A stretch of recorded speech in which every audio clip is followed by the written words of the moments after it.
Salah satu di antara penyebab doa kita dikabulkan oleh Allah itu adalah berselawat kepada Nabi sallallahu alaihi wasallam. Ya. Karena Islam ini agama dibangun di atas landasan dalil, akhi.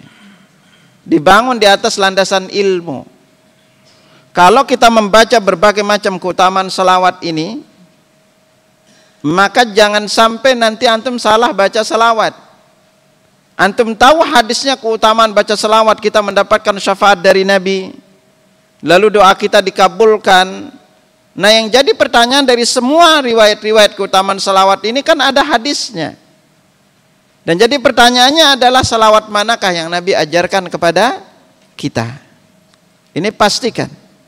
Makanya kalau dalam mazhab Syafi'i, ingat dalam mazhab Syafi'i, membaca salawat di tasyahud akhir dengan tasyahud awal dengan tasyahud akhir. Di dalam tasyahud awal Imam Syafi'i mengatakan hukumnya wajib. Tasyahud akhir juga termasuk di antara bagian rukun salat. Kalau antum enggak baca salawat, salat antum itu tidak sah. Enggak akan pernah berani mereka membaca salawat nariyah di tasyahud awal, tasyahud akhir. Karena salatnya pasti akan batal, tidak sah.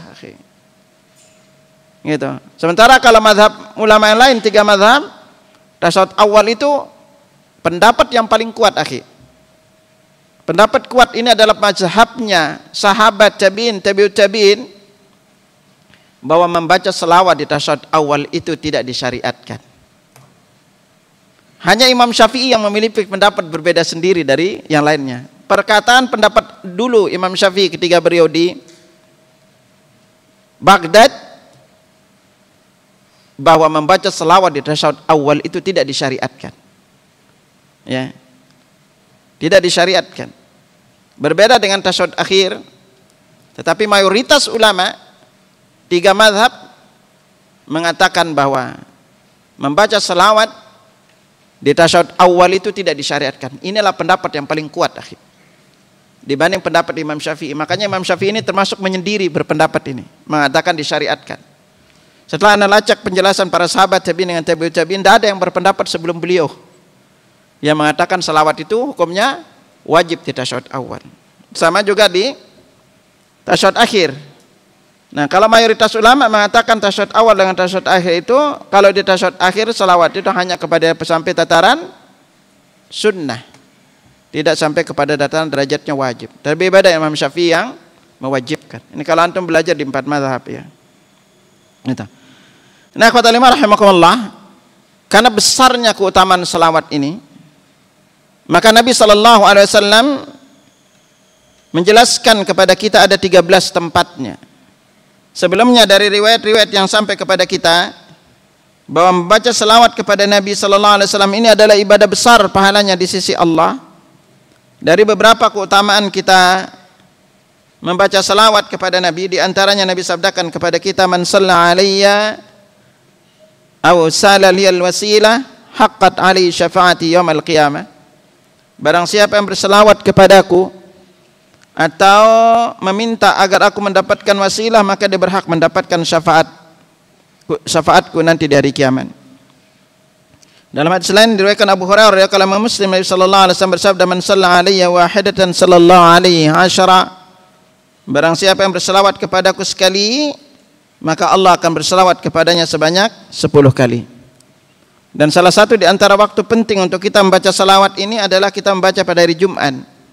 Karena Nabi sallallahu alaihi wasallam bersabda, aktsiru alayya minas salati fi kulli yaumi jum'ah. Perbanyaklah membaca salawat kepadaku pada setiap hari Jumat.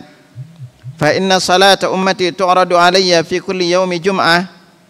Karena salawat umatku itu ditampakkan kepadaku pada setiap hari Jumat. Faman kana aktsaruhum alayya salatan kana aqrabuhum minni manzilatan. Barang siapa yang banyak berselawat kepadaku, dialah yang paling dekat kedudukannya kelak denganku di hari kiamat. Diriwayatkan oleh Hakim dalam Sunan Al-Kubra, dan hadis ini hasan di ghairi, ya. Jadi ini kita belajar juga, ikhwatal iman. Ada kurang lebih sekitar 8 amalan yang dengannya antum bisa bertetangga dengan Nabi kelak di surga. Salah satunya lewat membaca selawat kepada Nabi sallallahu alaihi wasallam. Nah, karena itu ikhwatal iman, lafaz selawat ini variasi. Lafaz yang paling pendek bunyinya adalah diriwayatkan Al-Baihaqi dan hadis ini hasan. Allahumma salli wa sallim ala nabiyyina Muhammad. Ini lafaz yang paling pendek. Atau boleh juga kita membaca dengan lafaz sallallahu alaihi wasallam. Inilah yang banyak digunakan oleh dari generasi sahabat tabi'in dengan tabi'ut tabi'in sampai sekarang, dengan lafaz membaca sallallahu alaihi wasallam. Atau kita membaca as-salatu wassalamu ala Rasulillah atau alaihi, itu boleh juga dengan lafaz seperti ini, ya. Nah, maka dari itu, dari semua lafaz-lafaz ini sekali lagi, maka pakailah lafaz yang aslinya tanpa ditambahkan dengan lafaz sayyidina. Memang para ulama menjelaskan pada kita, bolehlah kita menambahkan lafaz sayyidina kalau di luar salat, mereka itu banyak yang membolehkannya. Tetapi kalau dalam salat, karena seperti itulah lafaznya, maka jangan ditambah dan dikurangi. Karena kalau kita berkata itu kan baik, ini perlu Anda ingat di dalam konsep juga beragama. Tidak boleh di dalam Islam itu kita mengatakan ini kan baik, ya. Karena kenapa? Standar baik tidaknya di dalam Islam itu bukan menurut perasaan kita. Karena itu agama itu tidak boleh dibawa dengan ke arah perasaan. Karena agama ini dibangun di atas landasan dalil. Kalau dia ada, maka walaupun kita mengatakan tidak baik, tapi kalau syariat mengatakan baik, maka tetap itu baik menurut syariat. Contoh, kalau antum belajar di sifat salat Nabi, ketika duduk di antara dua sujud dengan cara duduk iqa'a, murid dari Ibnu Abbas yang bernama Taus bin Kisan, dia berkata kepada Ibnu Abbas dengan iqa'a ini. Iqa'a ini memang ada yang dilarang, ada yang tidak. Apa kata ketika ditanya Ibnu Abbas karena duduk iqa'a ini, apa kata Taus bin Kisan? Sa'alna Ibnu Abbas an iqa'a 'alal qadamain. Kami bertanya kepada Ibnu Abbas tentang duduk iqa'a di atas dua tumit. Qala hiya sunnah, itu sunnah, kata Ibnu Abbas. Lalu apa kata Taus? Inna lanarahu jaba'an birrajul. Kami ini ngelihat cara duduk orang seperti ini, duduk orang yang kasar, katanya.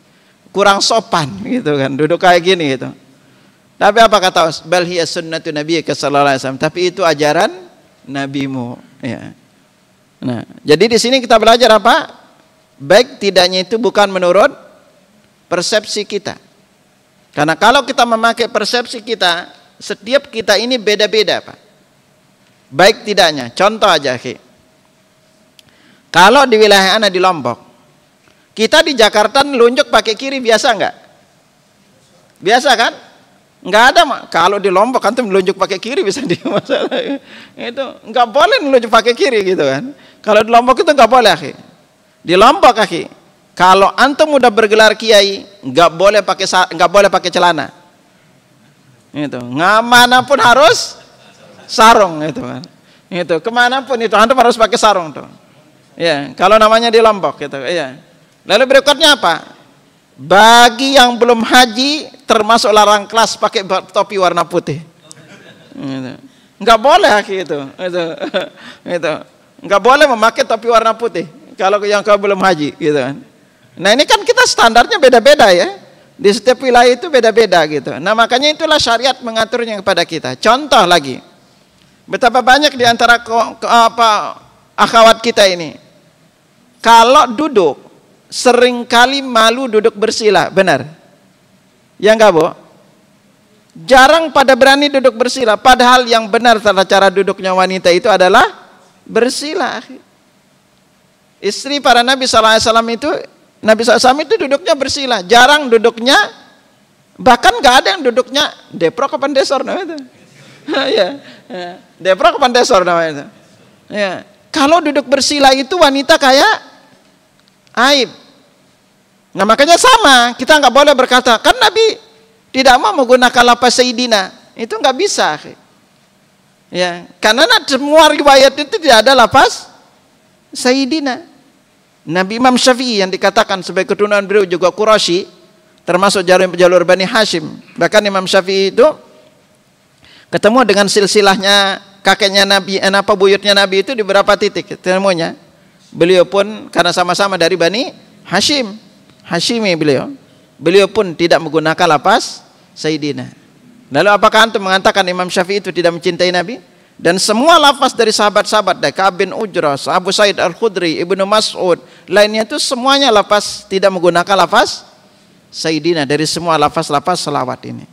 Nah, makanya menggunakan lafaz seperti itu di dalam syariat ini, akhwatal iman, kita kalau kita belajar dari sisi balaghah dan lainnya juga itu. Kenapa Nabi menggunakan lafaz seperti itu? Karena itulah yang beliau diberitahukan.